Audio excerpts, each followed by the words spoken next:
Hello everyone and welcome back to the Rarpack. We're going to be having a shorter, low-key game today because I am sick and I have been for the last week or so.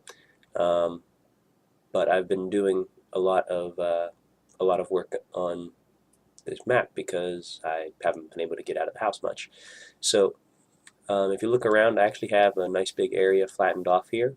Uh, I said before that the city that's going to end up being our server, the server spawn is going to be a hexagon, and the sides of the hexagon here, the northwest, east, or the north to south and east to west sides are going to be 121 blocks long, and then the diagonal sides are going to be about 90 blocks. Since the distance from edge to edge is longer than the distance of one side. That's Pythagorean theorem if anyone out there likes math. But this actually all the way out there to the other end is 121 blocks from that block to that block. I don't have this other side filled out yet, but I'm working on it. And so that I have an endless supply of dirt. These are actually all earth essence crops, and I have a bunch of earth essence in there. And if you just make a 2x2 square, you get 32 dirt. So it's pretty easy to fill everything up, but it's time consuming, so I haven't done quite as much as I need to finish everything, but we are started. So this will actually get us filled up all the way to the center of our tower here. You also notice that I have this area over here. On the map you can see it's kind of like an extension of a hexagon. And this is actually going to be where we have things like our ME drives and our controllers and the pattern encoders. So I went with orange and green here because these are two colors that I'm not going to be using in the rest of the tower. Not too sure how it looks yet, but for now it's what's going to be sticking. I'm going to eventually put in a spiral staircase here so that there's a way to get up to the higher levels. But for now, this first room is enclosed, and this is going to kind of be the lobby. I'm probably going to change around what the bottom looks like so it's a little bit more commercial and not industrial. But for the time being, this is what we have, and that's what we're moving on with. You'll also notice over here I did quite a bit of work setting up some more stuff. I finally figured out a second tier scaffolding that I liked.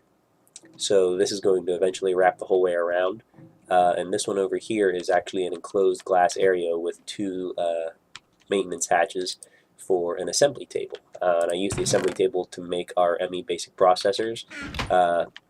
Not necessarily because it's easier, but because it uses less resources. And I have a few lava generators downstairs since we have a full Railcraft tank of lava. I think it's Railcraft anyway. Yeah, this tank over here is completely full of lava, even though we are running an MFE off of it. So I actually brought some of the lava over here to run these as well, and then this hardened energy conduit actually wraps over to the other side as well. The yellow towers are going to be for basically elevators. I don't have open blocks installed, so elevator blocks are not available, but I may end up putting that in just so we have elevators. And the other excuse me, the other blocks are going to be our redstone corners of the map of the tower are going to be where we have our energy and our ME cable running. You'll also notice over here we have some big blocks going on over here. We actually got everything that we need to make an industrial grinder and an industrial blast furnace. This allows me to, for one, make things like titanium and silicon plates in here. And then in here I'm able to grind everything up, including, let me see where I put it here, endstone dust, which is very helpful because we can use endstone dust to get helium, and helium is something that we need to make, I actually already have it up here, the thermal centrifuge. Most of the stuff in here is actually fairly cheap. The advanced machine casing is the most expensive part. The mining laser is the hard part to make because we need 360K helium coolant cells. No other coolant cells work in here. I can make energy crystals. I have titanium plates. I have advanced alloys. Or I can make advanced alloys. I can make advanced circuits. I actually have the ruby lenses done. The only thing I need are these guys. But in order to get them, we need helium. And the only way to get helium is from the industrial centrifuge or the vacuum freezer. Now, I can't make the vacuum freezer or find helium plasma cell without a fusion generator, so we're stuck with using either endstone dust or glowstone dust. Now, I have endstone dust, which is much cheaper than using glowstone dust, and also gives us, and glowstone actually gives us some gold and redstone, but we have plenty of that. This actually gives us helium and helium-3 cells, which is useful for the plasma generator, as well as tungsten dust, which is fairly rare. The problem is the industrial centrifuge itself. All of this stuff can be made with steel, but these plates have to be stainless steel plates. And stainless steel plates come from small piles of stainless steel dust, and stainless steel dust comes from tiny piles of manganese dust. Now, manganese dust is hard to come by. You can use the thermal centrifuge, which we don't have. You can use the ore washing plant, which we have, but tantalene, pyrolusite, tungsten, scheelite, and tungstate ore are all basically impossible to get a hold of. Now, I can get a hold of tungstate ore, but tungstate ore is only found in areas where we have black granite cobblestone, and it's a very rarely generated ore block. Now, I want to go back and check my my other episodes, because I do believe we came across the tungstate block, but I cannot seem to find it now. But if we had just one, that would get us started. The problem is we don't, and we need, depending on how we access it, we need 4 tiny piles, because we need to make 4 stainless steel ingots and then put them in the plate bending machine to get our 4 stainless steel plates. But if I can get a hold of that stuff, then that'll bring us back into being able to make those things. And then once we have an access to helium, we can make the the thermal centrifuge, which helps us grab more materials out of things like purified bauxite ore. We can actually get extra titanium out of that, and purified iron ore we can get extra things out of. Purified gold ore, extra things out of. All these purified ores we can actually get extra resources out of, usually the rarer of the resources that are available. The other thing that you notice is that I'm carrying around an essence pickaxe. I spent a long time and a lot of automation set up to make extreme essence. I have diamond essence now, and you'll see in here I have diamond seeds, copper seeds, glowstone seeds. I have a lot of glowstone seeds, iron seeds, obsidian seeds, which you needed in order to make the essence tools, regular old essence seeds, coal, copper, redstone, and blaze, all these things you've already seen. I also have Certus quartz essence, Certus quartz seeds out there to make us more Certus quartz. That way we have what we need to make our those things in there. But I actually was able to make 4 extreme essence, which you need in order to make this essence pickaxe. Now, the essence pickaxe cannot be enchanted in the regular enchantment table, so I can't put silk touch on it and then have, you know, an endless silk touch device. Also, we're going to have like 1,000 zombies come in here, because once one of them gets aggroed, all of them start attacking here for some reason. I think it's just how the game is coded, that they just start spawning and coming straight for where the last zombie died, but it's still annoying.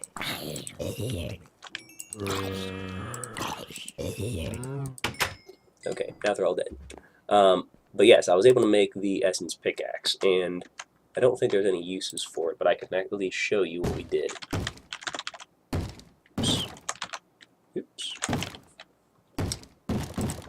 So yeah, you need a diamond pickaxe, a blaze rod, and then these infused diamonds. The extreme essences are pretty self-explanatory. You just keep putting them around a mastered infusion stone. And then the infused diamonds, we needed obsidian and gold essence, both of which I was able to acquire, and then you put those around a diamond, you get your infused diamonds. So this thing doesn't break, and it's infused, which I'm not super enlightened on what that infused fact does.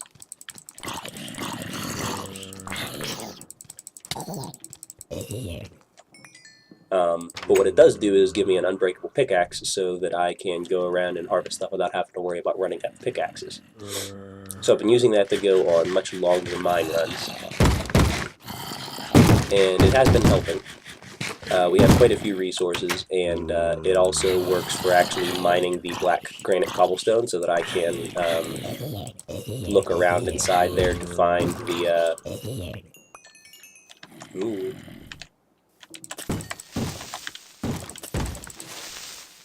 It's also nice that it actually kills creepers in 3 hits, so if I dodge it once, then I'm in good shape.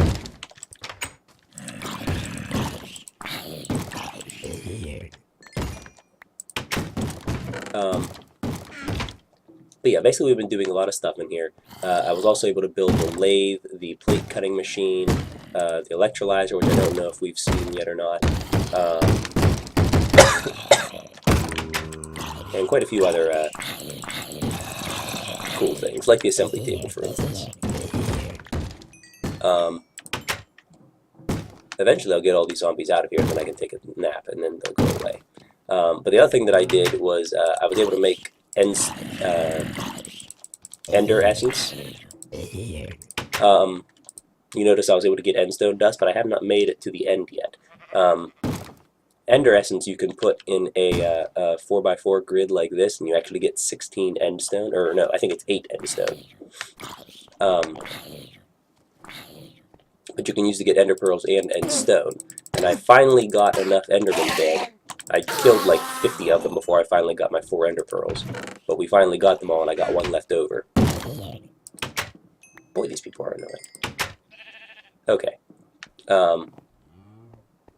But yeah, so I now have endstone, or ender essence as well, ender seeds. So if we go over here, I think this is actually where they're growing right now.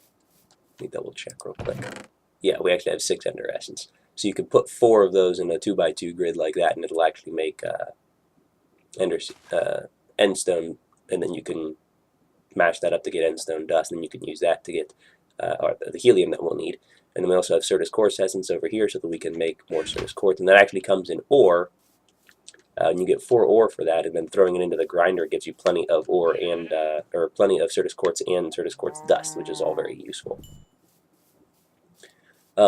So next time, I'm hoping to have come across some tungsten or tungstate ore. I really don't need much, just a couple of them, but they're very rare in here. They're very common in the end, but that also means we have to get to the end. And I don't have what I would like to have in order to kill the end dragon. I would really like to have a full set of quantum armor and a laser or something with range. But we'll look into that next time. But so this is what we have so far, and we're going to be building this up next time. We're going to be building this up next time. That way we can actually set up our computer system, because I am just running out of space for all the resources that we're taking in. I'm going to eventually make a few more areas for crops over here. I have enough space for 2 or 3 more fields, so I'll probably end up throwing that together at some point in time. I actually also harvested that iridium. I don't know if I did that on camera or not, but I was able to make the rock cutter as well. I don't know if we actually talked about that, but the rock cutter needed diamond dust and titanium, and once I built the industrial blast furnace and the industrial grinder, we were able to get the titanium that we needed. So that's where all the bauxite ore came from, and I actually have a lot more in here, a lot more than I thought I was going to end up with, which is very nice, because the bauxite ore isn't necessarily rare, but it is extremely useful because it's one of the only sources of titanium, and probably the only source of titanium in the game, unless you were to get magical bees going, which is what we'll probably end up doing next. Unfortunately, there are no bees that make magnesium or manganese, so we'll need to find those the old-fashioned way.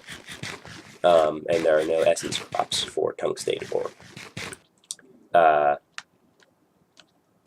So the other thing that we'll end up looking into, which may actually fix our problem, is the laser drill and the laser drill prechargers.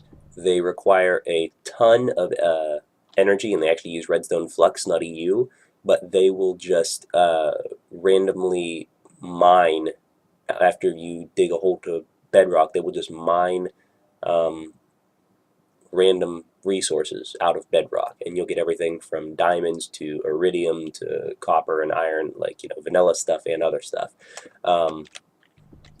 And I'm hoping that that will give us a way to get tungsten dust. We just have to make sure that we set the laser up to the right color, because apparently it's the color of the laser corresponds to what kind of ore it most likely mines. So I'm going to look into that a little bit. It requires quite a few expensive parts, but since GregTech did not change its recipe, it's actually not as expensive as it would be if GregTech were in charge of it. But that is something that we might look into here later so that I can set that up, and that'll probably end up being you know, our very lowest level down here underneath the fusion reactor. I'll probably have something set up so that it can just start drilling straight down into bedrock and start harvesting some stuff for us, and hopefully we'll get some tungsten that way. But that's not going to be happening anytime soon, unfortunately, so until that time we're going to go ahead and do everything by hand. But that's what we got going on so far. I'm not going to make this episode any longer because you notice I'm coughing here and there. I'm sure I sound really nasally, and I just figured I'd catch up with everyone real quick while I'm basically bedridden and homebound anyway. So that's what we got going on. I'll hopefully be able to find tungsten or tungstate by next episode. That's probably what I'll be searching for here. There's plenty of areas where there's black granite cobblestone, and I've been emptying them with this essence pickaxe, but just not finding anything that I need. But hopefully soon we'll find it. So yeah, we got a couple new tools. Actually built an energy pack so that I can use the rock cutter for silk touch stuff without it running out, because by itself it only has 10 charges. Yeah, lots of machines, lots of tools, lots of headway with making our tower. And hopefully we'll have more to report for next time. But that's what we got going on. I'm going to leave before I cough to death here. Thanks everyone for watching, and we'll see you next time. Bye.